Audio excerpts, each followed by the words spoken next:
Welcome back to the Demon Slayer Comparison Series, now on episode 3 of the Swordsmith Village arc, which adapts all of chapters 105, 106, and 107. Technically, the end of the last episode covered some of chapter 105, but only now are we getting the thick of the dialogue between the ecstatic Tanjiro and Kotetsu, as well as finally adapting that absolutely hilarious pose. While the dialogue here was adapted at the very end of the last episode, we won't see this pose until later, as the anime has them hyperventilate a bit first instead. Actually, looking closely, while pretty much all the lines here have been brought over, they've been mixed around considerably, and with some slight Japanese grammar changes here and there. Even still, despite their loss for words, they certainly have an interesting way of displaying their excitement, but little did they realize that their little Cirque du Soleil act, which even has a bonus pose in the anime, would be interrupted by the cold hard truth that time is not kind to 300-year-old artifacts. That inconsistent exposure to moisture, though I'm not one to talk, I already kinda broke that cardinal sin in my coverage of episode 1. Without consistent oiling, that's just what happens to crafted steel, and without being properly maintained, it'll lead to quite the taxing restoration process. Thankfully, this is where Beefcake comes in to save the day and offer his services. Though he was a little light on the details as to what those services were, leading to a bit of a scuffle between everyone, and a scuffle that no longer has narration boxes attached. Instead of that though, we do hear some extra lines of struggle between the three in the midst of their original lines, which once again have been mixed around considerably. The most important addition though is that Tanjiro now says to Haganezuka that he's been looking for him all along, causing the guy to pause out of embarrassment for a bit.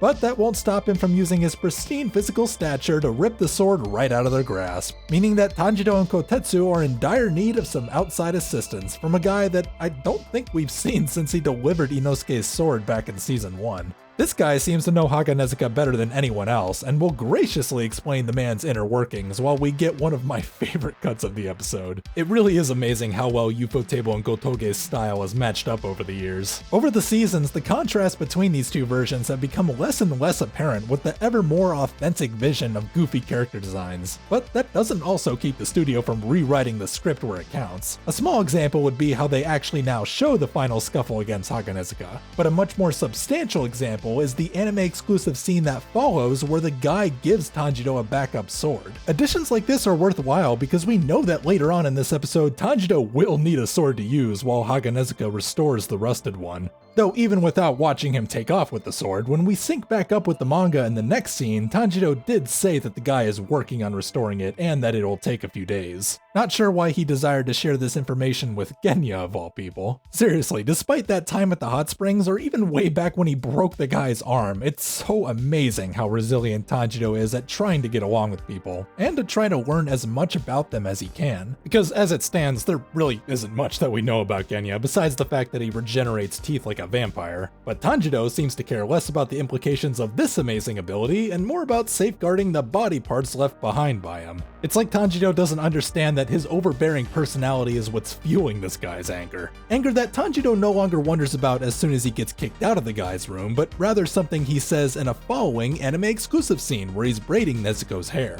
Now, I say anime exclusive, but strictly speaking, this entire scene is referenced from the extra page at the end of this chapter with just a bunch of more dialogue. Dialogue that even further reinforces Tanjiro's desire to get along with Genya by announcing his follow-up plans for hanging out with him tomorrow. He also asks Nezuko if she likes the guy too, but I think she was just lost in the moment of getting the same hairstyle as her Hashira idol. Really, there's nothing that substantial about this new dialogue, but it more than hammers down that these siblings have a heart of gold that's just too good for this world. With moments like that, it can be quite easy to forget that we are indeed watching a rated R show, as we'll see when we get back into sync with the manga. Because you know that if we're following a guy in both versions who we've never seen before and clearly has nothing to lose besides life, that's when things will start to take a turn for the dark. This guy got seriously screwed up, to the point where even if a lot of blood was left out, I still wouldn't feel safe showing it on YouTube. All we need to know is that Gyoko, the upper 5 demon, has officially entered the chat. And it's not just him, but the upper 4 demon as well. Also, I didn't really notice this last time, but it looks like his outfit has changed for the anime release. Patterns can be annoying to animate after all. But that aside, this harrowing and as of yet unnoticed arrival will end out chapter 105, so now we're on our way to chapter 106. But not before getting another anime exclusive scene. This one focusing on Genya as he shadily makes his way to pick up his sword by a shack. A shack that he was expecting someone to be in, but since there isn't, he outwardly vocalizes his desires as if his brother was there. Seeing as we still don't know what Genya's relations are like, this scene acts not only as a piece of foreshadowing material, but as a way to break us away from Tanjiro's slumber before he's woken up by Tokito at the beginning of chapter 106. First the guy knocks him out, and now here he is waking him up from a peaceful slumber. It's amazing how forgiving Tanjiro can be towards those who have gotten on his bad side in the past. That's the kind of kind-heartedness that's infectious, as it seemed to unlock a section of Tokito's memory momentarily before Nezuko fiercely woke up swinging. Watching her move around in chibi form is always so amusing to watch, but unfortunately it got Tokito to lose his train of thought again as he tries to remember where he's seen this girl before. This leads into one of the more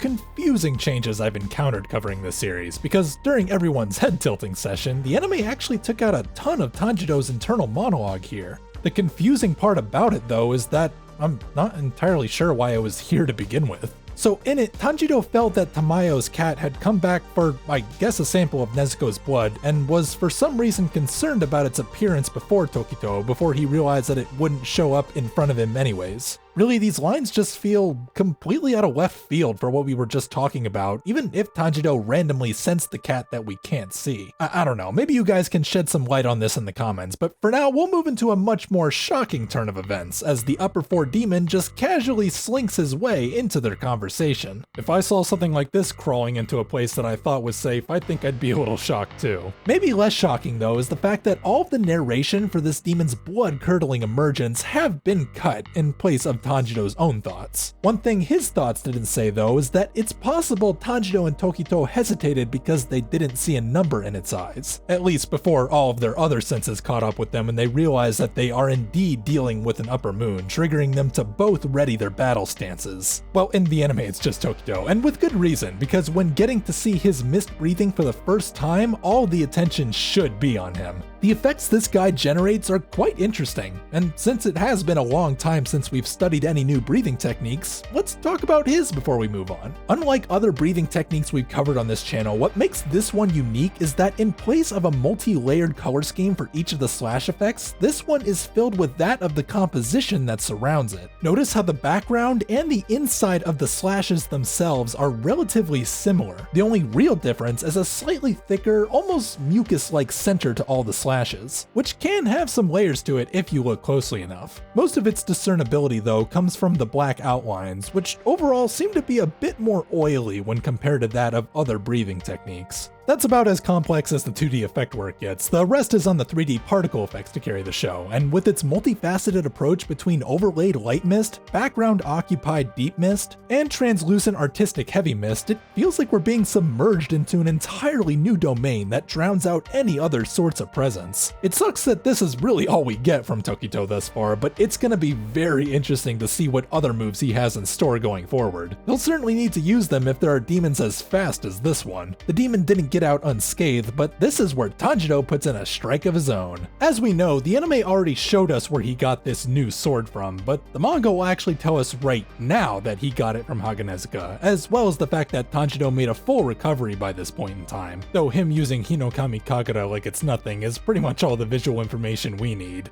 Oh, and speaking of visual information, the anime alone now shows us Nezuko's transformation process right before she gets to lay down a strike of her own. Just what Tokito needed to rush in and decapitate the thing. Just the grandpa version though, because if it's one thing we've learned about upper ranks, finishing them off is never that simple. The head only hit the ground once before becoming a new demon entirely, and while most slayers might not have time to react to this deviation of basic demon knowledge, Tanjiro has had plenty of experience with strange encounters like this before. His battle experience really shines through here. He knows exactly how to react to this situation in order to support Tokito. Or at least he tries to, because little did either of them foresee one of them owning a fan with such destructive capabilities. What an onslaught of effect work. The insane amount of warping alone is already telling to the strength of this attack. Tanjiro certainly got lucky due to his support from his sister, but Tokito, well, he wasn't so fortunate. Well, on the bright side, him getting blown away is the only reason Kotetsu got saved later on, but that doesn't change the fact that fighting multiple versions of upper demons will be hard without Hashida assistance, especially since one of them is a lightning bender. Lightning of the red and blue variety too, so seizure warning in advance for those of you who can't stand stuff like that. Really, it's not that bad though. Japanese productions are already quite understanding of photosensitivity, and Ufotable is no exception. It may not seem like it, but they actually made some pretty clever moves to avoid triggering some people, besides simply spacing out the strikes. On top of the fact that there's an extra little impact frame here inserted to break things up close I noticed that there's some blending of red and blue to avoid immediate flicker between the two colors. And to further avoid strain on the eyes, some lightning strikes transition between two different states. Not that bright, and pretty damn bright. This can be true for both the manga-referenced flatter lighting stylized strikes, as well as the more realistically wavy CGI ones. Both seem to blend well together to spice up the imagery without overly obscuring the desired focal points. One of those focal points being Shinazugo Genya.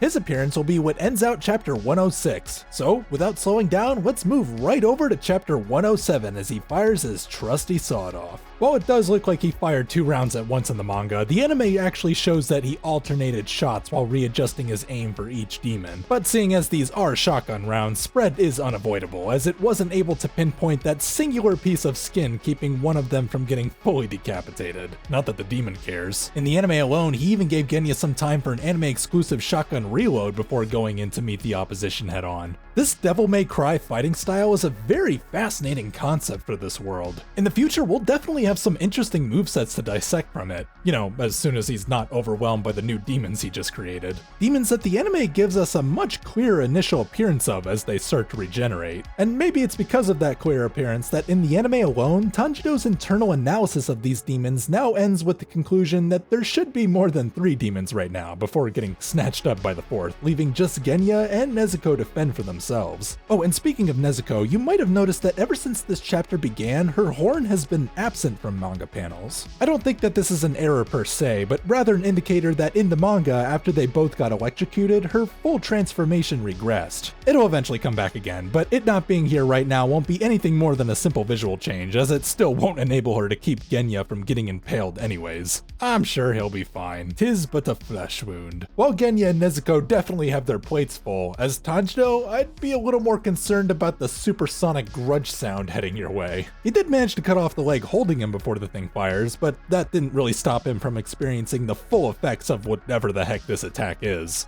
In the manga, it can actually be kinda hard to make out what Tanjiro did moments before this attack hit him with all those big rings surrounding him, but in the anime, those rings simply refract the image, allowing for even more of them to exist within each wave of attack without clouding the overall image. While these rings start off looking pretty frilly, especially in the outer rims, the effect will scale up drastically as more waves come out to fully engulf Tanjiro. And seeing how this effect was rendered out on ones and peaks out very quickly, it looks incredibly violent, and not just for this cut, but the next one as well.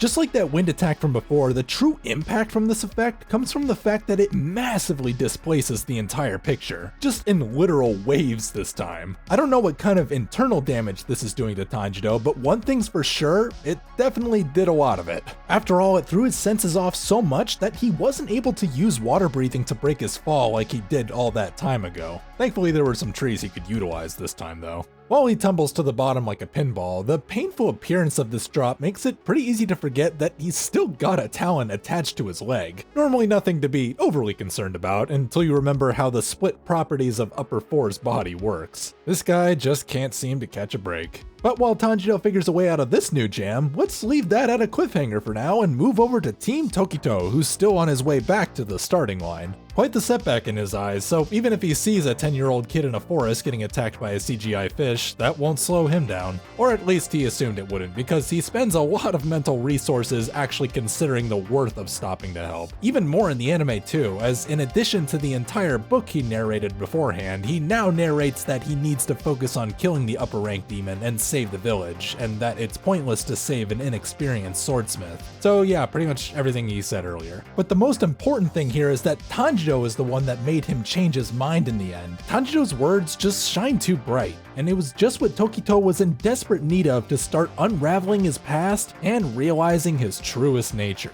His character can only grow from here. Just not right now, because this beautifully moonlit composed shot brings a conclusion to the end of this chapter and our episode coverage for today. me. Things really hit the fan this episode, and it really sets a precedent for how much action we'll be getting going forward. The coming episodes will certainly be one hell of a thrill ride, but while I struggled to keep up with that ride, I hope you all enjoyed my beginning coverage of it. If you really did, then consider giving this video a like, sharing it with a friend, and also maybe subscribing for more Demon Slayer content like this. I know I'm pretty behind on episodes right now, but if you want to see my initial reactions to current Demon Slayer episodes, check out my Patreon. Those don't take forever to make like these videos do. Since my last video, support has nearly doubled over there, and I can't thank you guys enough. Seriously, it means a lot to me, so thank you. Well, that's it for me. As always, I hope every single one of you has a fantastic day, and this is Registry, signing off. Take care, everyone.